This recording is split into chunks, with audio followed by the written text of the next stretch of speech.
Metaphors and similes are used so often you learn them in grade school. Granted, we never really got what they meant, but hey, that's why these terms are inside the subject list for this assignment. So okay, time to answer the question, what are metaphors and similes? According to Merriam-Webster, a metaphor is a word or phrase for one thing that is used to refer to another thing in order to show or suggest that they are similar.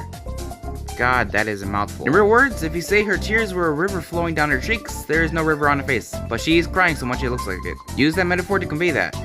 Also by Merriam-Webster, a simile is defined as a figure of speech comparing two unlike things that is often introduced by like or as.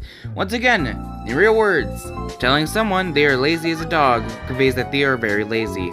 And that's all I have for definitions. Well, time to talk about why people even use them.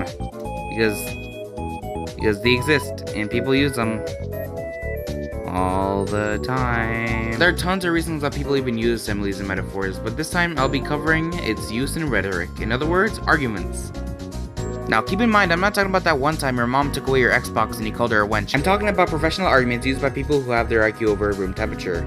So not Twitter. Anyways, people use metaphors to convey emotions or create a chain of thought using a topic people understand more. One example of the latter is the Socratic method, a way of getting to a logical point using smaller but still related points. People often include metaphors in that method. Some people use metaphors to compare someone to something lesser before giving evidence, using ethos to decredit someone.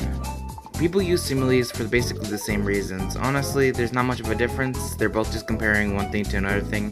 One just includes like or as, so I mean, take your pick honestly. One important thing to note is that you can also use both of them to help explain difficult or new things to people with examples that are more familiar to them. Okay, that's everything. I'm writing the script right now, so I can't tell if this is over 2 minutes. To stall just in case, I will now recite one of my favorite poems. The Fitness Grand Pacer Test is a multi-stage